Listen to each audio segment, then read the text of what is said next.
4.34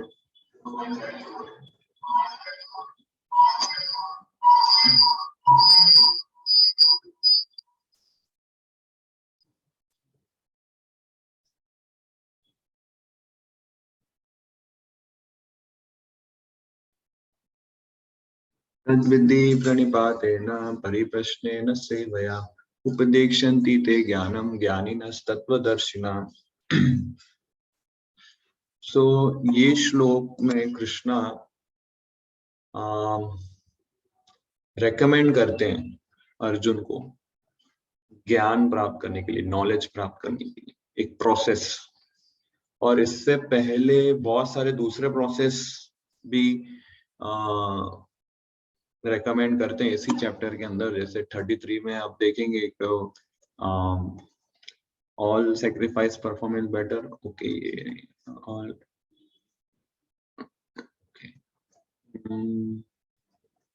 सो अलग अलग सैक्रिफाइस इसके पहले कृष्णा रेकमेंड करते हैं जो वेदों में दिए, और वो सैक्रिफाइस करने से, वो सारे यज्ञ करने से व्यक्ति के अंदर ज्ञान डेवलप होता है, ये बताते हैं। और फिर एक और प्रोसेस 34 नंबर के श्लोक में बोलते हैं कि दिव्य ज्ञान कैसे डेवलप करें, इसलिए इस चैप्टर का नाम है दिव्य ज्ञान, ट्रांसेंडेंटल नॉलेज। तो दिव्य ज्ञान डेवलप करने का एक प्रोसेस समझाते हैं। बहुत सारे अलग अलग प्रोसेस समझाने के बाद एंड में ये प्रोसेस समझाते हैं जो मोस्ट एक्यूरेट होता है एज पर कृष्णा। तो तद विधि, तो विधि क्या है दिव्य ज्ञान को प्राप्त करने की? सबसे पहले ये समझना होगा कि दिव्य ज्ञान किसे कहेंगे, what is divine knowledge, what is transcendental knowledge. हम हर बार बोलते हैं, गुरु पूजा में भी गाते हैं दिव्य ज्ञान हृदय प्रकाशितो। सो वो दिव्य ज्ञान क्या है ये हमें समझना है। दिव्य ज्ञान मतलब कि हम शरीर नहीं, हम आत्मा है और हम कृष्णा के अंश है, इसको दिव्य ज्ञान बोलते हैं, इसको ट्रांसेंडेंटल नॉलेज बोलते हैं। तो ये क्लैरिटी होनी चाहिए। दिव्य ज्ञान हृदय प्रकाशितों का अर्थ है कि हम अपने एक्चुअल पोजीशन पे आ गए हैं। हमने जो फॉल्स मिसकंसेप्शंस अपने माइंड के अंदर बनाए हैं कि मैं ये हूँ, मैं वो हूँ, मैं इंजीनियर हूँ, मैं डॉक्टर हूँ, मैं स्त्री हूँ, मैं पुरुष हूँ, ये सब फॉल्स कंसेप्शंस मिट जाते हैं और हम एक्चुअल पोजीशन पे आ जाते हैं कि हम आत्मा है और कृष्णा के अंश है, और मेरी सिर्फ एक ही ड्यूटी है कृष्णा की सेवा करना। तो ये पॉइंट पे जब आते हैं, जब व्यक्ति आ जाता है तो उसको बोलते हैं कि दिव्य ज्ञान उसके हृदय में प्रकाशित हो गया है। अभी हमारे अंदर ये दिव्य ज्ञान प्रकाशित नहीं हुआ है, इसलिए हम कभी कभी भक्ति करते हैं, कभी कभी हमारा मूड डाउन हो जाता है, कभी उत्साह अच्छा होता है, कभी उत्साह डाउन हो जाता है। तो दिव्य ज्ञान पूरा प्रकाशित नहीं हुआ है हृदय में, अभी भी अंधकार है हृदय के अंदर। इसलिए कभी कभी हम रास्ता भटक जाते हैं, रास्ते पर है पर लाइट बंद हो गई तो कैसा लगे, कभी राइट टर्न लेंगे, गलत साइड लेंगे, या कभी एक्सीडेंट हो जाए। भले हम सही रास्ते पर हैं पर लाइट अगर नहीं है उस रास्ते पे तो हम डेविएट, डिस्ट्रैक्ट हो सकते हैं। इसलिए वो प्रकाश कंटिन्यूस जलता रहे कि हम दास है, हम सर्वेंट है कृष्णा के और डिवोटीज के।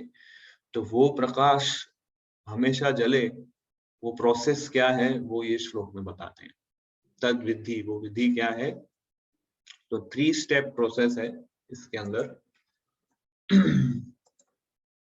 सबसे पहला है तद विधि प्रणिपातेन इज नंबर 1, परिप्रश्नेन नंबर 2, सेवया नंबर 3। तो प्रणिपात मतलब सरेंडर, परिप्रश्नेन मतलब इंक्वायरी, और सेवया मतलब सर्विस।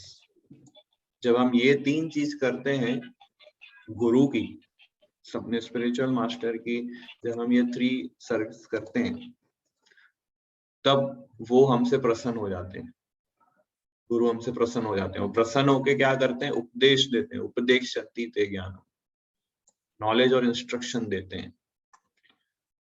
तब हमारे अंदर दिव्य ज्ञान हृदय प्रकाशित होता है। और जो गुरु होते हैं वो तत्वदर्शी होते हैं, उनके पास ऑलरेडी डिवाइन नॉलेज होता है, इसलिए वो हमें डिवाइन नॉलेज प्रदान करेंगे।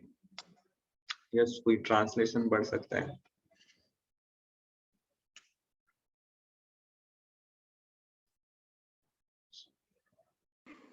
हरे कृष्णा प्रभु। Yes, Prabhu. Just try to learn the truth by approaching a spiritual master, inquire from his submissively and render service unto him. The self-realized soul can impart a knowledge unto you, and because he has seen the truth. So, approach a spiritual master, inquire from him, and render service. 3-point formula है ये. तो सबसे पहले हम discuss करते हैं प्रणिपात. प्रणिपात मतलब humble surrender. सबसे पहले हमें एक्सेप्ट करना है कि we need a person who can guide. तो उससे पहले यहाँ पे इस श्लोक में देखें कि ज्ञानीनस् तत्वदर्शिनः है. जैसे यहाँ पे कृष्णा फोकस कर रहे हैं ज्ञान के ऊपर. अभी तक भक्ति इंट्रोड्यूस नहीं किया प्रॉपरली कृष्णा ने भगवत गीता में. ये पॉइंट तक कृष्णा ने भक्ति इंट्रोड्यूस नहीं किया. भक्ति वो इंट्रोड्यूस करते हैं 7th चैप्टर में. उसमें 19वां नंबर श्लोक जब आता है, ज्ञानवान माम प्रपद्यते, कि सब ज्ञानियों में वो ज्ञानी सर्वश्रेष्ठ है जो मेरी शरण में आता है.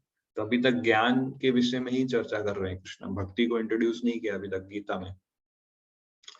सो इसलिए ज्ञानीनस् तत्वदर्शिना ऐसा कहा है कृष्ण इधर इस श्लोक में कहते हैं.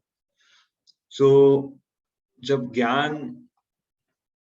व्यक्ति वर्क यज्ञ करता है तो उसके अंदर ज्ञान डेवलप होता है, और ज्ञान जब धीरे धीरे मैच्योर होता है तब वो मुक्ति के रास्ते पे धीरे धीरे चलने लगता है. और वो ज्ञान उसको इजीली प्राप्त हो जाता है जब वो गुरु को अप्रोच करता है.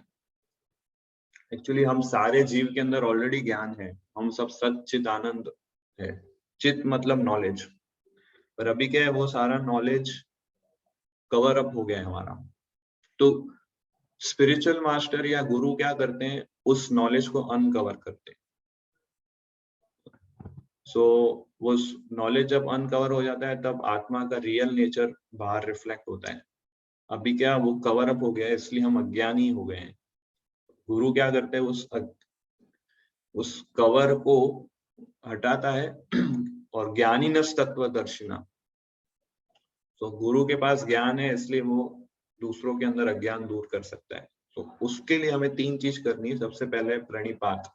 प्रणिपात मतलब जैसे गुरु जो होता है वो एक कोच की तरह होता है. वो गाइड करता है किस तरह से प्रोग्रेस करना है हमें स्पिरिचुअल लाइफ के अंदर. सो प्रणिपात का एक्चुअल मीनिंग क्या है कि ये स्वीकारना कि मुझे कुछ नहीं पता है, आई डोंट नो. इसलिए हम गुरु के पास हम्बली अप्रोच करते हैं, उनको ओबेसेंसेस पे करते हैं. मुझे कुछ आता नहीं है, प्लीज मुझे गाइड कीजिए. एक्चुअली भक्ति जो है, स्पिरिचुअल जर्नी जो है, वो इनर जर्नी है, अंदर की जर्नी है. आत्मा अंदर है और हम आत्मा है. बट अभी हम उस चीज के लिए अवेयर नहीं हुए कि हम आत्मा है. तो इसलिए हम अपनी चेतना को रीडायरेक्ट करना है इनसाइड, अंदर के साइड. और ये रियलाइज करना है कि कृष्णा भी मेरे साथ अंदर है. मैं अकेला अंदर नहीं हूँ, बट कृष्णा भी मेरे साथ अंदर है और वो कृष्णा से मुझे कनेक्ट होना है. सो अभी क्योंकि हमें ये नॉलेज और ये रास्ता नहीं पता है, इसलिए हमारी सारी चेतना बाहर की दुनिया की तरफ है. और वहां पे हम अपने आप को आइडेंटिफाई करने लगते हैं इस शरीर से और शरीर से संबंधित चीजों से. तो गुरु को रास्ता पता है कि बाहर की तरफ नहीं जाना है, हमें अंदर की तरफ जाना है. तो ये गुरु रास्ता बताते हैं. सो प्रणिपात का एक्चुअल मीनिंग है कि हम डॉक्टर के पास जाते हैं क्योंकि मैं बीमार हूँ और हमने एक्सेप्ट किया है कि मैं बीमार हूँ. इसलिए मुझे जानना है कि मेरे अंदर क्या, मेरे पास समस्या क्या है मेरे शरीर के साथ. और अगर पेशेंट ये सोचने लगेगा कि मुझे डॉक्टर से भी ज्यादा नॉलेज है, तो वो कभी ट्रीटमेंट ले नहीं पाएगा डॉक्टर से. मुझे लगेगा मुझे ज्यादा पता है. वो डॉक्टर को भी समझा सकता है. तो इसलिए हम्बल सरेंडर होना है हमें. तो उसको बोलते हैं प्रणिपात. तो कई बार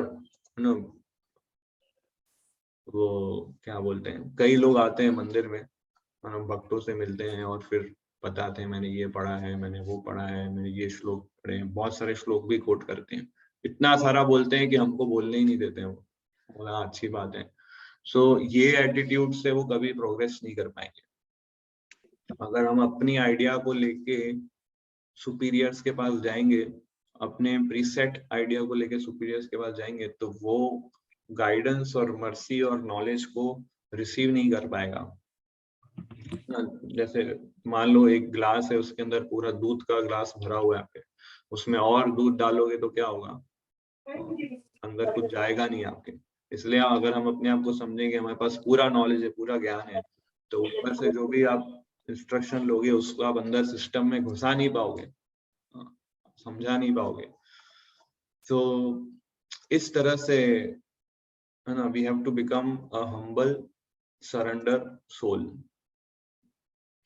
सो इसको बोलते हैं प्रणिपात। सेकंड स्टेप है परिप्रश्नेना। परिप्रश्नेना मतलब इंक्वायरी। सो ऐसा नहीं है कि हम गुरु के पास गए और जस्ट प्रणाम कर लिया और उधर बैठ गए, नहीं, उनसे फिर इंक्वायरी करनी है, उनसे प्रश्न पूछने।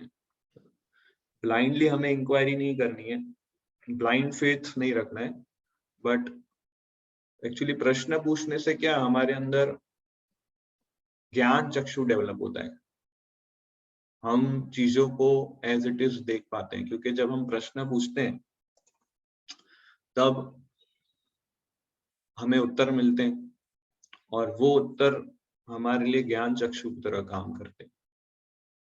कई बार हम लोग क्या है, जो नए लोग होते हैं वो लोग अनवांटेड क्वेरीज पूछते हैं कि मेरा बिजनेस कैसे सेट होगा, या मेरा पढ़ाई में प्रोग्रेस कैसे होगा, मतलब शरीर से संबंधित सारे प्रश्न पूछते हैं। मुझे नौकरी कब मिलेगी, और आप प्रार्थना कीजिए कि मेरा सेहत ठीक हो जाए ताकि मैं और एंजॉय कर सकूं इस भौतिक जगत में। सो इस तरह की अनवांटेड इंक्वायरीज से कुछ लाभ नहीं होने वाला है। सो इसलिए परिप्रश्न ना मतलब क्वालिटी ऑफ क्वेश्चन बहुत इंपॉर्टेंट है। सो जब हम इस प्रकार के परिप्रश्न करते हैं, गुरु से जब हम प्रश्न पूछते हैं, तो हमारे अंदर डीप थिंकिंग डेवलप होना स्टार्ट होती है। और डीप थिंकिंग से हम डीप ऑब्जर्वेशन कर सकते हैं, इस वर्ल्ड को देख सकते हैं कि इस मटेरियल वर्ल्ड में कहीं भी कोई प्लेजर नहीं है, इस मटेरियल में कहीं भी कोई सुख नहीं है। गुरु जो हमें इंस्ट्रक्शन देते हैं, उस इंस्ट्रक्शन तब देते हैं जब हम प्रश्न पूछते हैं, तो वो इंस्ट्रक्शन हमारे लिए चश्मे का काम करते हैं। और वो चश्मा पहन के जब हम देखते हैं तब हमें एक्चुअल चीज दिखाई देती है। सो गुरु बोलते हैं कि यहाँ पे दुख है, बट हमें क्या दिखता है कि यहाँ पे तो बहुत सारा सुख है ना, यहाँ पे लोग इतना हंस रहे हैं, खेल रहे हैं, कूद रहे हैं, मूवीज और एंटरटेनमेंट और अच्छा खाना पीना।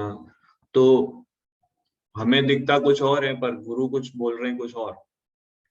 तो इसलिए जब हम परिप्रश्न न करेंगे, प्रश्न पूछेंगे, जेन्युइन इंक्वायरी करेंगे, तब जैसे मैंने बताया डीप थिंकिंग आएगा, फिर डीप ऑब्जर्वेशन आएगा, फिर हमें पता चलेगा अच्छा ये जो सुख जो भी मुझे दिख रहा है वो शॉर्ट टाइम के लिए, कुछ ही समय के लिए।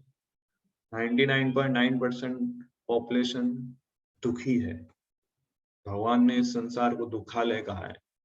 सो इस विजन से हम, एक्चुअल विजन से हम इस वर्ल्ड को परसीव कर पाएंगे, परिप्रश्न न करके। सो इसलिए पहले सरेंडर फिर इंक्वायरी। खाली सरेंडर पे नहीं रुक जाना है हमें, सरेंडर एक लॉन्च पैड की तरह है, पर ये प्रणिपात जो है वो लॉन्च पैड की तरह है। फिर जब हम इंक्वायरी करते हैं तब spiritual vision, spiritual knowledge develop होता है। सो जैसे स्क्रिप्चर्स में उदाहरण आता है सनातन गोस्वामी का। सनातन गोस्वामी अप्रोच करते हैं हर चैतन्य महाप्रभु को। सनातन गोस्वामी जो थे, मतलब आज से 500 वर्ष पूर्व बंगाल के फाइनेंस मिनिस्टर थे। तो उन्होंने सब राजपाट सब त्याग के चैतन्य महाप्रभु की शरण लेते हैं और उनसे पूछते हैं कि मैं कौन हूँ और मैं क्यों इस भौतिक संसार में सफर कर रहा हूँ। सो सरेंडर और फिर इंक्वायरी। सो फॉल्स इंक्वायरी नहीं, ट्रू इंक्वायरी। सो ये हो गया परिप्रश्न ना। फिर तीसरा बोलते हैं सेवया। सेवया मतलब सर्विस। तो सर्विस मतलब कि आप डॉक्टर के पास गए, आपने एक्सेप्ट किया मैं बीमार हूँ, डॉक्टर के पास गए, डॉक्टर ने आपको दवाई दी, उसको बोलते हैं परिप्रश्न। और दवाई लेने का अर्थ है सेवया। आपने एक्सेप्ट किया मैं बीमार हूँ, आपने डॉक्टर से दवाई भी ले लिया, बट दवाई खरीद के आपने शरीर के अंदर नहीं डाला तो भी कुछ मीनिंग नहीं है। सो हमें अपने आप को अलाउ करना है कि डॉक्टर की दवाई हमारे सिस्टम के अंदर एंटर हो, और फिर वो दवाई बीमारी को ठीक करती है। सो दवाई लेने का साहस जनरली लोगों को नहीं होता है, कहते हैं इतनी कड़वी दवा है या फिर बहुत दर्द होगा इंजेक्शन से। सो केवल हॉस्पिटल के अंदर जाना और डॉक्टर को हाय हेलो बोल के आ जाने से बीमारी ठीक नहीं होगी। केवल डॉक्टर मेरा अच्छा फ्रेंड है और मैं जब भी बीमार हूँ इसको संपर्क करूंगा, हाँ ठीक है संपर्क किया आपने, उसने दवाई लिख के दी, पर आप लेोगे नहीं तो फिर क्या मीनिंग है उसका। हॉस्पिटल में जस्ट घुसने से और इधर उधर बातें करने से, डॉक्टर से मिलने से, आपका इवन बेस्ट फ्रेंड है डॉक्टर, बट आप सिस्टम में एंट्री करने नहीं दोगे दवा को तब तक कुछ लाभ नहीं है। इसलिए सेवया तीसरा स्टेप है कि वी हैव टू सर्व। तो एक्चुअली हमें ये रियलाइज करना है कि हम आत्मा है और वो आत्मा कृष्णाकांक्ष है, और कृष्णा की सेवा करने से I will get better and greater fulfillment than anything else in this world. जब हमें ये रियलाइजेशन होएगा तब हमारे अंदर ये कन्विक्शन आएगा कि ये मटेरियल वर्ल्ड टेम्पररी है और यहाँ पे कुछ भी लंबा समय तक रहने नहीं वाला है। ये रियलाइजेशन तब आएगा।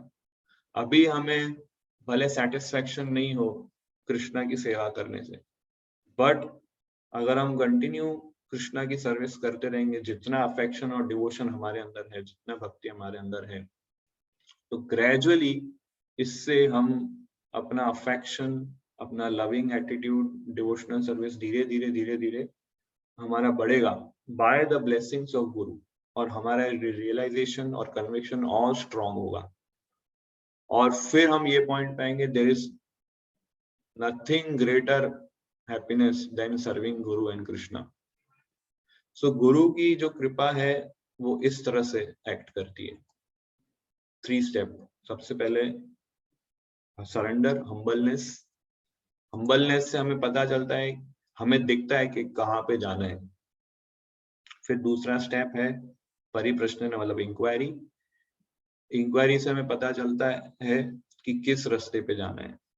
और सेवया, सेवया मतलब कि हमें रास्ता पता चल गया कि ये रास्ते पे जाना है, हमें डायरेक्शन पता चल गई, बट वो गाड़ी को धक्का देना और स्टार्ट करने का अर्थ है सेवया।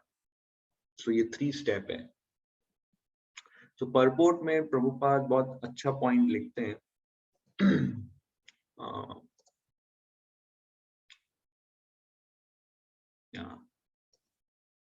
जिससे हाईलाइट पॉइंट कोई पढ़ सकता है।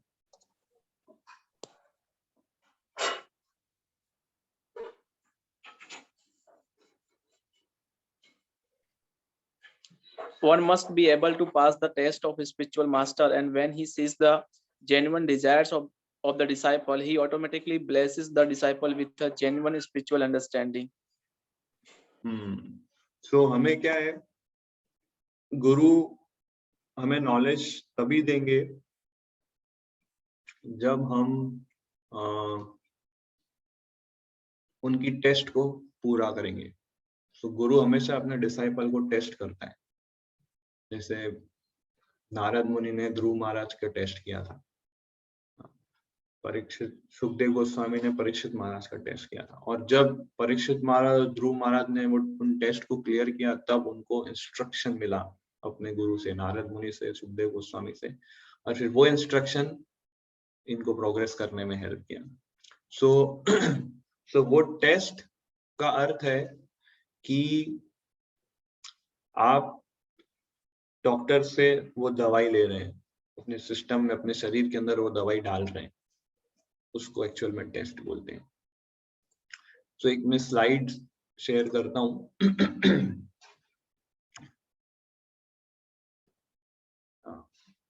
सो भगवान कृष्ण एक्चुअल में ही इज द ओरिजिन, वो एक्चुअल में जगत गुरु है, ओरिजिनल स्पिरिचुअल मास्टर है, और उनके द्वारा सारे धर्म का निर्माण किया जाता है। उनके इंस्ट्रक्शंस रिलीजन है एक्चुअली। सो वो भगवान कृष्ण की परंपरा से जितने भी भक्त आते हैं, जितने भी डिवोटीज आते हैं, वो उनके रिप्रेजेंटेटिव बन के उनके इंस्ट्रक्शंस को स्प्रेड करते हैं। वो कभी अपना खुद का रिलीजन मैन्युफैक्चर नहीं करते हैं, खुद के नियम नहीं बनाते हैं, ना वो ये बोलते हैं कि मैं भगवान हूँ, मैं कृष्ण हूँ। तो शास्त्र के विरुद्ध कोई कार्य नहीं करते हैं, और ना जो दूसरे डिवोटी है, जो उनके गुरु है, उसके विरुद्ध कोई कार्य करते हैं। तो ये इतना बोनाफाइड पाथ है।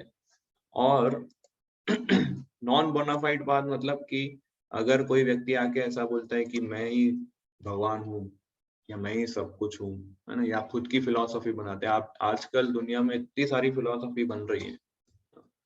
एक बहुत प्रसिद्ध फिलॉसफी है कि जितना आप, एक प्रसिद्ध फिलॉसफी है कि आप के अंदर अगर कोई भोग करने की इच्छा है तो उसको भोगते रहो, अपने आप वो इच्छा चले जाएगी।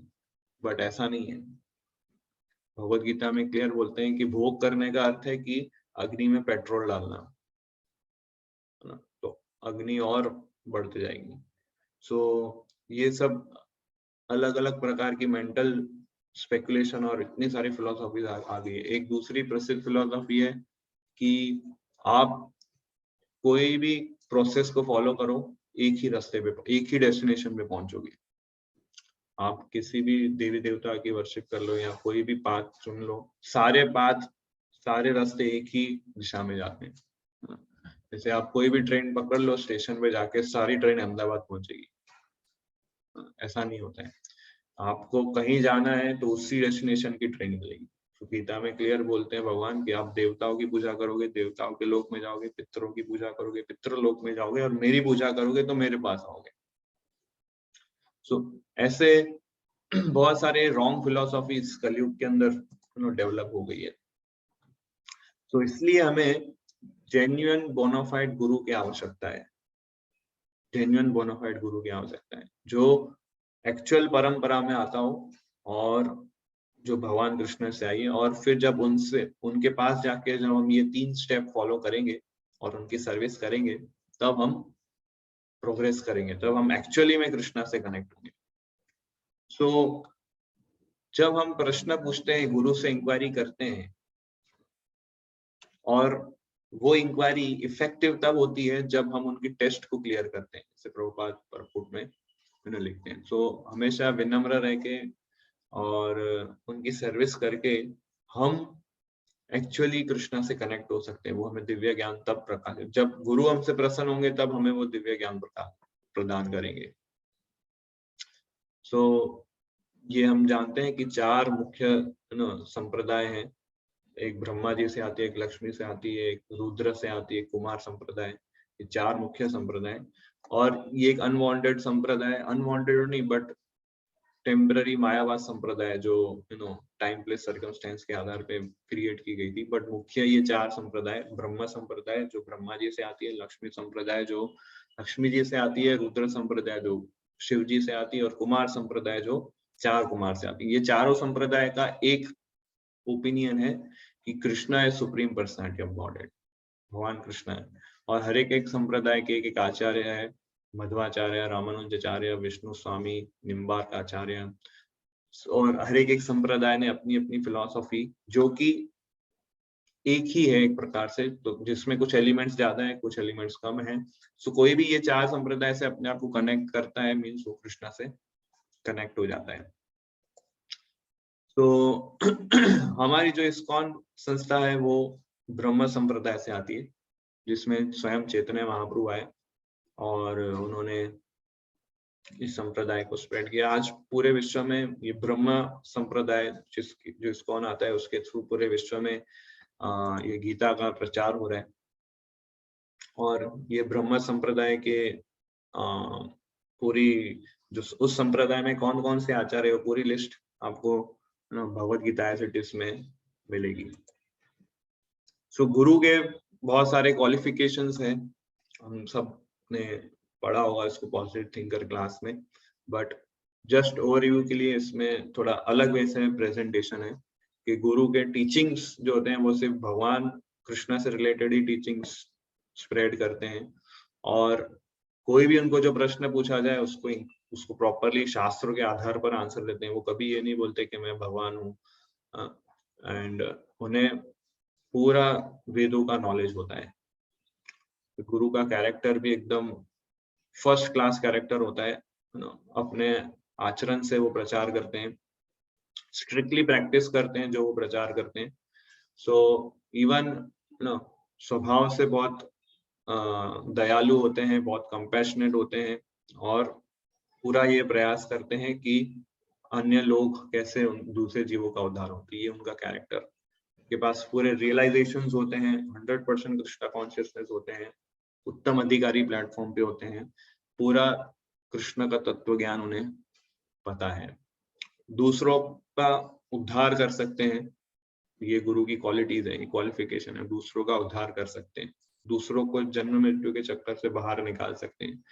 गुरु जानते हैं शिष्य का क्या स्वभाव है, क्या नेचर है, और अकॉर्डिंगली उसको गाइड करते हैं, उसको ट्रेन करते हैं, उसको एंगेज करते हैं, उसको एम्पावर करते हैं, उसको एलिवेट करते हैं। गुरु के शिष्य के अंदर जो अनर्थात है, जो कंडीशनिंग है, उसको ग्रेजुअली प्योरीफाई करते हैं इंस्ट्रक्शंस देके, और जब गुरु शिष्य जब वो इंस्ट्रक्शन फॉलो करता है तो वो उसका प्रोग्रेस होता है। गुरु जो है, गुरु शिष्य परंपरा में आते हैं, उनके खुद के गुरु होते हैं जो परंपरा से कनेक्टेड है, और उनके गुरु से सुन के वो इंस्ट्रक्शंस को आगे कैरी फॉरवर्ड करते हैं। और गुरु का एक ही कार्य है, कृष्ण का गुणगान करना, उससे वो कभी थकते नहीं, और हमेशा भगवान के इंस्ट्रक्शंस को फॉलो करते हैं, उनके पद चिन्हों पे चलते हैं, ये नहीं कि खुद को भगवान बोले। और डिसाइबल के क्या क्वालिफिकेशंस है? जैसे गुरु के कुछ क्वालिफिकेशंस होते हैं, ऐसे डिसाइबल्स के भी कुछ क्वालिफिकेशंस होते हैं। जब आइडल गुरु और आइडल डिसाइपल मिलते हैं तब दिव्य ज्ञान की अग्नि प्रकाशित होती है। तो आइडल डिसाइपल कैसा है? विनम्र होता है, हमेशा गुरु को प्रसन्न करने के लिए तत्पर रहता है, गुरु को भगवान के समान रिस्पेक्ट करता है, बट उसको भगवान नहीं मानता है, बट भगवान के समान रिस्पेक्ट देता है क्योंकि वो भगवान का प्रतिनिधि है। सेवा भाव होता है उसके अंदर, पूरा ओबीडियंट होता है, भगवान के प्रति पूरी श्रद्धा और रिस्पेक्ट होती है, गुरु के प्रति श्रद्धा और रिस्पेक्ट होती है, बहुत सबमिसिव होता है, और गुरु के इंस्ट्रक्शंस को अपना लाइफ एंड सोल मानता है। सो ये क्वालिफिकेशंस आइडल डिसाइपल की होती है। मुझे एक बात बता रहे थे कि अगर हम आइडल डिसाइपल बनेंगे तो अपने आप कृष्णा हमें आइडल गुरु भेजेंगे। हमें गुरु ढूंढने का प्रयास नहीं करना पड़ेगा, पर हम इन कुछ क्वालिटीज के ऊपर फोकस करेंगे तो अपने आप कृष्णा हमें आइडल गुरु भेजेंगे। ये पॉइंट है। तो इस तरह से हम इस श्लोक को प्रैक्टिकली अप्लाई कर सकते हैं अपने लाइफ में, कुछ आइडल क्वालिटीज को डेवलप करके एज अ डिसाइपल, और गुरु कैसा आइडल होता है वो क्वालिटीज पे फोकस करके, और प्रणिपातेन, परिप्रश्नेन और सेवया, ये 3 पॉइंट फॉर्मूला को फॉलो करके हमारे अंदर फिर वो दिव्य ज्ञान की अग्नि प्रकाशित होगी। श्रीमद् भागवतम में बहुत अच्छा एग्जाम्पल है, जैसे कि 2 बैम्बू स्टिक होती है, उसको अगर हम ऐसे साथ में रब करेंगे तो अग्नि जनरेट होगी। इसलिए अगर आइडल गुरु है, आइडल शिष्य है, दोनों मिलेंगे तो दिव्य ज्ञान की अग्नि डेवलप होगी। किसी का कोई क्वेश्चन, कोई डाउट्स तो पूछ सकते हैं। यस देव प्रभु। हरे कृष्ण। यस प्रभु। प्रभु जी, आपने संप्रदाय की बात की तो एक प्रश्न आया कि गीता में मतलब कृष्ण भगवान अर्जुन से कहते हैं कि मतलब वो जो लिंक थी वो टूट गई है, एंड मैं मतलब अभी नई लिंक की स्थापना कर रहा हूँ और वो आपसे कर रहा हूँ, तो प्रभु जी अर्जुन का नाम क्यों कहीं नहीं आता संप्रदाय में या लिस्ट में कहीं? एक्चुअली अर्जुन जो है, अर्जुन एक्चुअली व्यास देव पूरा ये लिख रहे हैं भगवत गीता, ठीक है, और उस भगवत गीता के अंदर लिख रहे हैं कि भगवान ने अर्जुन को ये नॉलेज दिया। और व्यास देव के गुरु नारद मुनि फिर व्यास देव, और व्यास देव के बाद मध्वाचार्य। तो कृष्णा ऐसा बोल रहे हैं कि लिंक टूट गया था, मैं तुम्हें जस्ट बता रहा हूँ। सो व्यास देव ने भगवत गीता लिख के ऑलरेडी अर्जुन का नाम ऐड कर दिया, समझे? अब महाभारत पूरा लिखा, उसके अंदर गीता एक पार्ट है और उसमें कृष्णा अर्जुन को बता रहे हैं, तो अर्जुन का नाम लिख के ऑलरेडी अर्जुन का नाम उसमें मेंशन किया हुआ है। सो जैसे क्लासरूम में बहुत सारे स्टूडेंट्स होते हैं, पर एक स्टूडेंट रिप्रेजेंटेटिव होता है क्लास का, तो वो जो रिप्रेजेंटेटिव होता है वो रिप्रेजेंट करता है पूरे क्लास को, पर इसका मतलब ये नहीं कि जो दूसरे स्टूडेंट है उसका कुछ वैल्यू नहीं है, पर किसी एक को रिप्रेजेंटेटिव हमें बनाना होता है। सो व्यासदेव को भगवान ने सिलेक्ट किया एज अ रिप्रेजेंटेटिव उस टाइम का। अर्जुन को भी बताया गीता, संजय ने भी सुनी गीता, देवताओं ने भी सुनी गीता, भीष्म देव को भी पता थी, इवन धृतराष्ट्र ने भी सुनी गीता, बट रिप्रेजेंटेटिव व्यास को बनाया, है ना? सबका नाम लिखने जो आते हैं तो फिर कितने सारे नाम हो जाते हैं। सो इसलिए Vyas Dev as a representative का नाम है उस लिस्ट के अंदर। प्रभु जी एक और प्रश्न पूछूं? तो प्रभु आपने बोला कि व्यासदेव जी के मतलब गुरु नारद जी थे, तो नारद जी को मतलब ज्ञान ब्रह्मा से हुआ था, तो ब्रह्मा नारद जी थे व्यासदेव, तो नारद जी गुरु थे, तो नारद जी ने व्यासदेव को तो ये दिव्य ज्ञान दिया ही होगा ना? यस। तो फिर मतलब ये कैसे मतलब कहेंगे कि मतलब परंपरा टूटी थी तो फिर से स्थापना हो? नहीं, एक्चुअली उसमें भगवान भगवत गीता के अंदर गीता का भी परंपरा बताते कि सबसे पहले ये ज्ञान मैंने विवस्वान सूर्य देवता को दिया था, सूर्य देवता ने ये ज्ञान मनु को दिया था, मनु ने इक्ष्वाकु को दिया था, है ना? वो लिस्ट भी बताते हैं। अब वो लिस्ट तो आपको कहाँ मिलेगी? वो लिस्ट तो गीता के अंदर नहीं है जो आपके पास लिस्ट है ना? सो वो जो लिस्ट है जिसके थ्रू मनुष्य के अंदर ये नॉलेज पहुंचता है, वो लिस्ट में ब्रेकअप हो गया था, और इसलिए भगवान फिर से अपीयर होते हैं और अर्जुन को ये नॉलेज देते हैं, क्योंकि कहीं भी ब्रेक होता है तो भगवान की रिस्पॉन्सिबिलिटी होती है कि वो आए और उस चेन को आगे कंटिन्यू करें, जो कि वो कर रहे हैं गीता का नॉलेज देके। सो सो ऐसे बहुत सारे चेन्स हैं, बहुत सारे डिसिप्लिक सक्सेशन है जो दिव्य ज्ञान को आगे कैरी फॉरवर्ड करती है। सो ये एक परंपरा ये भी है कि विवस्वान से इक्ष्वाकु से मनु और इस तरह से, और एक लिस्ट ये भी है कि ब्रह्मा जी को दिया, फिर नारद जी को दिया, व्यास देव को दिया, ऐसा। यस। और कोई प्रश्न?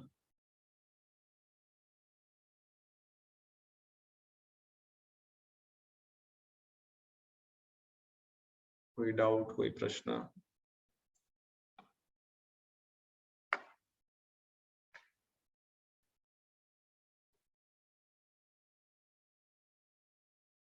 हरी प्रश्न है ना, पूछो, प्रश्न पूछो। ओके।